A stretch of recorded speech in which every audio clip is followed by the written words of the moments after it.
ఒక శక్తివంతమైన రాజు అంటే ఒక చక్రవర్తి అనుకోండి తన సొంత రాజధాని నుంచే పారిపోతున్నాడు. ప్రాణభయంతో. అవును, ప్రాణభయంతో.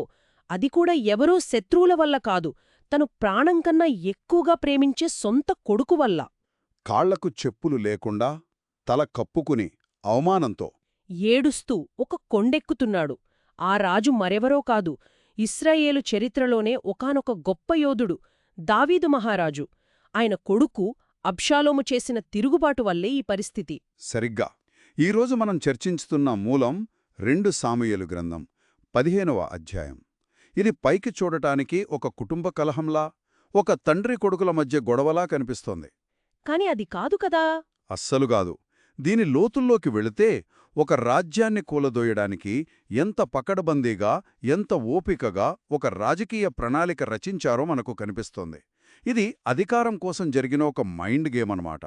ఈరోజు మన చర్చలో 2 కీలకమైన ప్రశ్నలకు సమాధానాలు వెతుకుదాం. మొదటిది, అసలు అబ్షాలోముకి ఇంత ప్రజాదరణ ఎలా వచ్చింది? ప్రజల హృదయాలను గెలుచుకుని తన తండ్రికి వ్యతిరేకంగా ఒక పెద్ద తిరుగుబాటును 0 నుండి ఎలా నిర్మించగలిగాడు? ఇక రెండో ప్రశ్న దావీదు గురించి. కొడుకు చేసిన ద్రోహంతో అంత బాధలున ఉన్నప్పటికీ ఆ సంక్షోభ సమయంలో అతను కేవలం పారిపోయాడా? లేక పారిపోతూనే తన మనుగడ కోసం, తిరిగి సింహాసనాన్ని దక్కించుకోవడం కోసం ఏమైనా వ్యూహాలు పన్నాడా? అంటే ఇది కేవలం పలాయనం కాదు, పలాయనంలో కూడా ఒక ప్లాన్ ఉంది అంటారు. ఖచ్చితంగా. ఇది రాజకీయ చాణక్యం, విశ్వాసం, ద్రోహం, ఊహించని విధేయత అన్నీ కలగలిపిన కథ. సరే, అయితే అబ్షాలోము ప్రణాళికలోకి కొంచెం లోతుగా వెళ్దాం. అతని తన పథకాన్ని చాలా నిశ్శబ్దంగా, నెమ్మదిగా మొదలుపెట్టాడు. అవును. అతను ఒక రథాన్ని, గుర్రాలను, తన ముందు పరిగెత్తగానికి 50 మంది సేవకులను ఏర్పాటు చేసుకున్నాడు. ఇదంతా కేవలం గొప్ప చూపించుకోవడానికా, లేక దీని వెనుక ఏదైనా పెద్ద వ్యూహముందా? ఇది కేవలం ఆడంబరం అస్సలు కాదు. ఇక్కడ మనం గమనించాల్సిన ఒక ఆసక్తికరమైన విషయముంది. అతను దావీదు పాలనకు సమాంతరంగా ఒక ఆల్టర్నేట్ పవర్ సెంటర్, అంటే ఒక ప్రత్యామ్నాయ శక్తి కేంద్రాన్ని సృష్టిస్తున్నాడు. అంటే ఆ రోజుల్లో రథాలు, గుర్రాలు, అంతమంది సేవకులు కేవలం రాజుకు మాత్రమే ఉండేవాళ్లు. ఇప్పుడు అబ్షాలోము కూడా అలాంటి రాచరికపు హంగులను ప్రదర్శించడం ద్వారా ప్రజల మనసుల్లో ఒక ఆలోచనను నాటుతున్నాడు. నేను కూడా రాజుకు తక్కువేమీ కాదు అన్నట్టుగా. ఎగ్జాక్ట్లీ. నేను కూడా నాయకత్వానికి సిద్ధంగా ఉన్నాను అని చెప్పకనే చెప్తున్నాడు. ఇదొక సైలెంట్ పబ్లిసిటీ క్యాంపెయిన్ అన్నమాట. ఆ బాహ్య ప్రదర్శన తర్వాత అతని అసలైన ఎత్తుగడ మొదలవుతుంది. ప్రతిరోజూ ఉదయాన్నే నగరద్వారం దగ్గర నిలబడేవాడు. రాజు దగ్గరకు న్యాయం కోసం వెళ్లే ప్రజలను ఆపి వాళ్ల సమస్యలను చాలా సానుభూతితో వినేవాడు. ఆ తరువాత, చూడండి, మీ సమస్య చాలా సరైనది, కానీ విషాదకరమైన విషయమేంటంటే రాజు దగ్గర మీ వాదన వినేవారు ఎవరూ లేరు. ఇది చాలా తెలివైన మాట. ఇది ఒక అద్భుతమైన రాజకీయ ఎత్తుగడ. అతను నేరుగా రాజును విమర్శించడం లేదు. అలా చేస్తే రాజద్రోహమవుతుంది. అవును. బదులుగా అతను సిస్టంలోని లోపాలను ఎత్తి చెబుతున్నాడు. రాజు మంచివాడే, కాని ఆయన చుట్టూ ఉన్న వ్యవస్థ సరిగా లేదు, మీకు న్యాయం జరగడం లేదు అని చెప్పడం ద్వారా ప్రజల అసంతృప్తిని తనకు అనుకూలంగా మార్చుకుంటున్నాడు. అంటే దావీదు పరిపాలనలో నిజంగా అంత లోపాలు ఉన్నాయంటారా, లేక అబ్షాలోము లేని లోపాలను సృష్టిస్తున్నాడా? బహుశా 2 కావచ్చు. దావీదు వయసు పైబడ్డం, సామ్రాజ్యం విస్తరించడంతో పరిపాలనలో కొంచెం జాప్యాలు జరుగుతూ ఉండవచ్చు. అబ్షాలోము ఆ చిన్నపాటి అసంతృప్తిని గుర్తించి దాన్ని పెద్దదిగా చూపిస్తున్నాడు.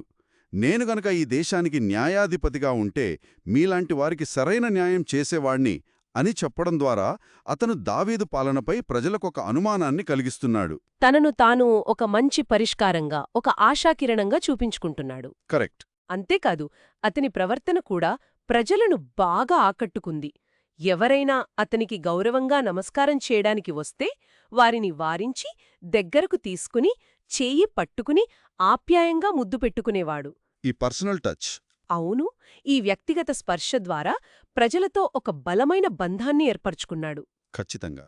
ఈ చర్యల ద్వారా దావీదును ఒక అందుబాటులో లేని రాజుగా, తనను తాను ప్రజల మనిషిగా, వాళ్ల కష్టసుఖాలు తెలిసిన వాడిగా అబ్షాలోము చిత్రీకరించాడు. అతను అధికారాన్ని కాదు, ప్రజల హృదయాలను టార్గెట్ చేశాడు. అందుకే మూలంలో ఇశ్రాయేలీల హృదయాలను దొంగిలించుకొనెను అని చాలా స్పష్టంగా చెప్పబడింది. అవును, అది ఒక రోజులో జరిగింది కాదు, 4 సంవత్సరాల పాటు పక్కా ప్రణాళికతో ఓపికగా చేసిన పని.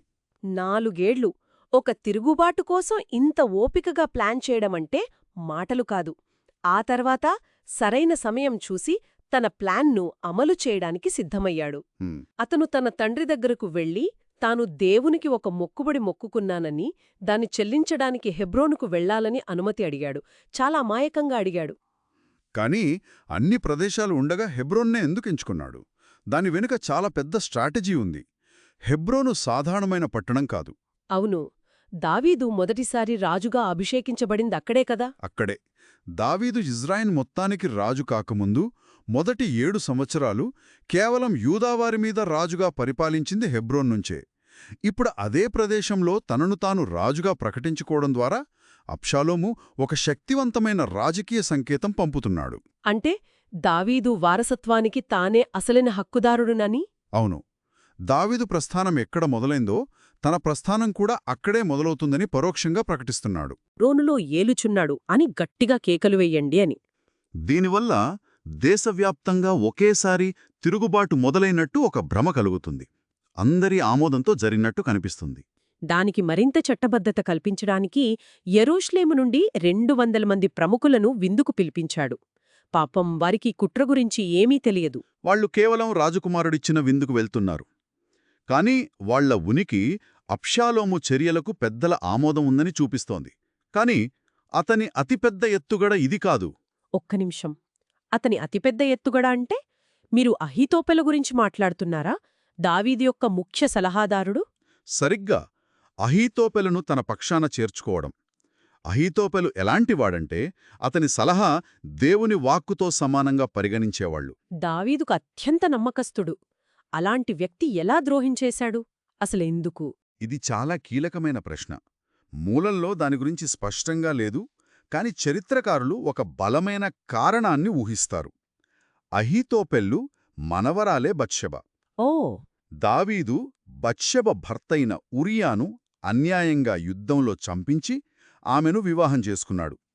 అహీతోపెలు ఇన్నాళ్లు ఆ అవమానాన్ని, కోపాన్ని తన గుండెల్లో దాచుకుని సరైన సమయం కోసం ఎదురుచూస్తుండొచ్చు. అంటే ఇది కేవలం రాజకీయ ద్రోహం కాదు, ఒక వ్యక్తిగత ప్రతీకారం కూడా.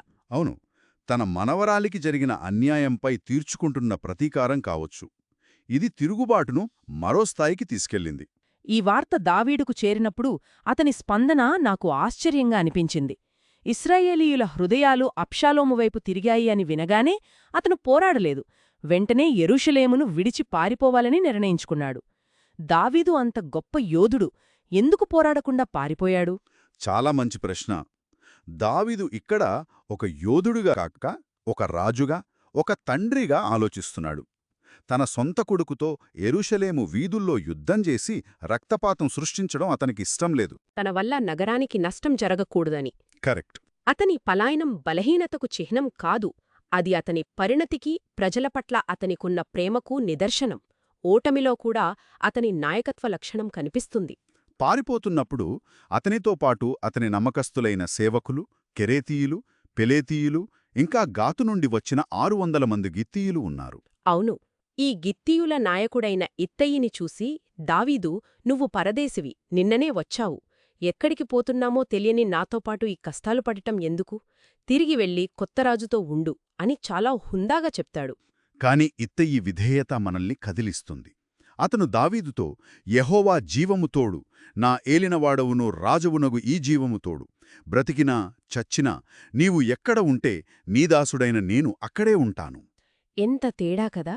సొంత కొడుకు వెన్నుపోటు పొడిస్తే ఒక పరదేశి ప్రాణాలివ్వడానికి సిద్ధంగా ఉన్నాడు. మనుషుల విధేయత ఎంత విచిత్రంగా ఉంటుందో కదా. ఆ తర్వాత దావీదు ఒక అనూహ్యమైన నిర్ణయం తీసుకుంటాడు. తనతో పాటు వస్తున్న దేవుని నిబంధన మందసమును యాజకుడైన సాదోకుతో వెనక్కి నగరంలోకి పంపించుమని చెప్తాడు.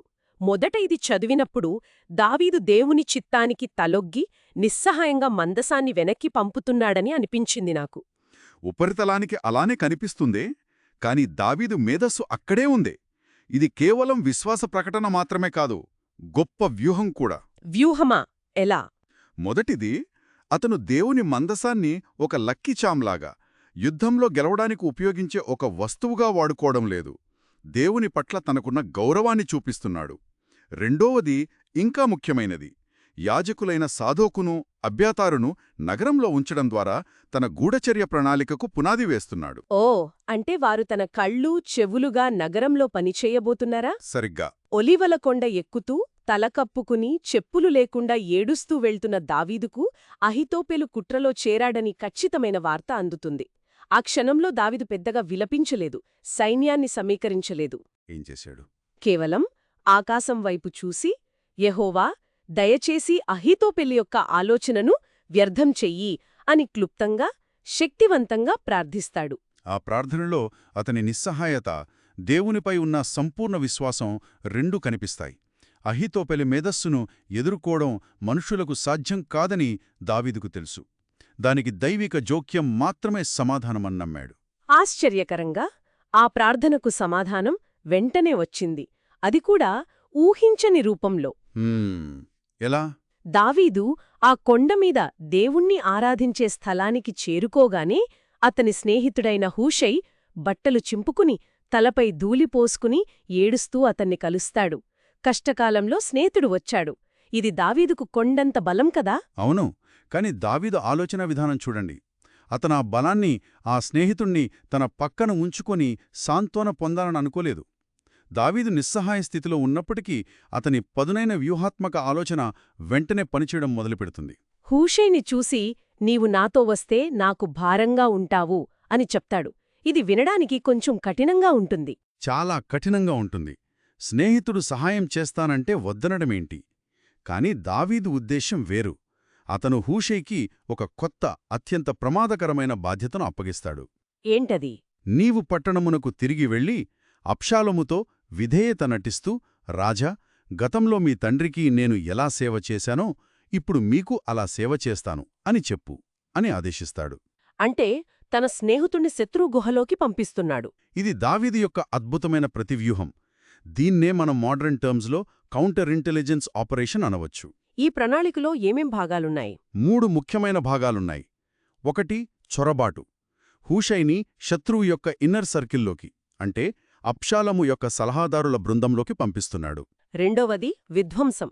హూషై యొక్క ముఖ్య లక్ష్యం అహితోపెల్ ఇచ్చే ప్రమాదకరమైన, తెలివైన సలహాలను తన సలహాలతో చెడగొట్టడం. అవును, అబ్షాలోమును తప్పుదారి పట్టించడం.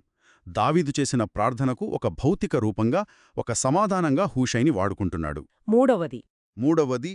అత్యంత కీలకమైనది సమాచార ప్రసారం.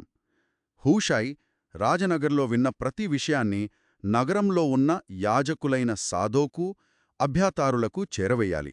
వారి కుమారులు అహిమయస్సు మరియు యోనాతాను ఆ సమాచారాన్ని రహస్యంగా అరణ్యంలో ఉన్న దావీదుకు చేరవేస్తారు. చూడండి, పారిపోతూ కన్నీళ్లతో ఉన్న దావీదు క్షణాల్లో ఎంత పకడ్బందీ అయిన గూఢచారి వ్యవస్థను ఏర్పాటు చేశాడో. అంటే ఈ అధ్యాయం చివరికి వచ్చేసరికి కథ ఒక ఉత్కంఠభరితమైన మలుపు తీసుకుంటుంది. ఒకవైపు దావీదు స్నేహితుడైన హూషై యెరూషలేంలోకి రహస్యంగా ప్రవేశిస్తుండగా, అదే సమయంలో విజయోత్సాహంతో అబ్షాలోము కూడా నగరంలోకి ప్రవేశిస్తాడు. ఇప్పుడు రాజధానిలో 2 శక్తులు పనిచేయడం ప్రారంభించాయి. 1. బహిరంగంగా అధికారాన్ని చేజిక్కించుకున్న అబ్షాలోము. మరొకటి రహస్యంగా పనిచేయబోతున్న దావీదు యొక్క గూఢచారి హూషై. అసలైన మానసిక యుద్ధం ఇప్పుడే మొదలైంది. కరెక్ట్. ఈరోజు చర్చను ముగించే ముందు మనం నేర్చుకున్న 2 ముఖ్య విషయాలను గుర్తు చేసుకుందాం. తప్పకుండా. మొదటిది, ఒక తిరుగుబాటు ఎలా నిర్మించబడుతుందో చూశాం. ప్రజాకర్షణ, ప్రజల అసంతృప్తిని వాడుకోవడం, సరైన మనుషులను తనవైపు తిప్పుకోవడం ద్వారా అబ్షాలోము దీన్ని సాధించాడు. అతను వ్యవస్థను కాదు, ప్రజల మనస్సులను లక్ష్యంగా చేసుకున్నాడు. అదే సమయంలో సంక్షోభంలో ఉన్న ఒక నాయకుడు దావీదు తన వ్యక్తిగత బాధను, అవమానాన్ని పక్కన పెట్టి విశ్వాసంతో పాటు ఎంత పదునైన వ్యూహాత్మక ఆలోచనతో వ్యవహరించాడో కూడా గమనించాం. అతను కేవలం నిస్సహాయంగా పారిపోలేదు.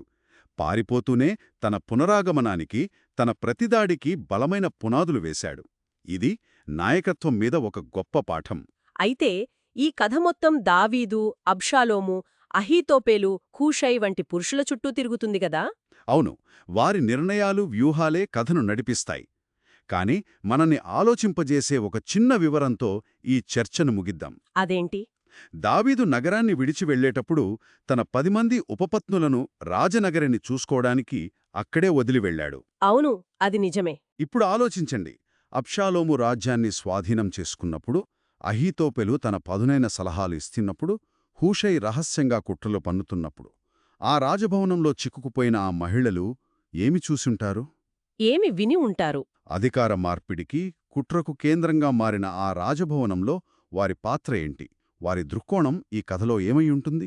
ఈ ప్రశ్నకు మూలం మౌనంగా ఉంది. అవును, కానీ అది మనల్ని ఆలోచింపచేస్తుంది.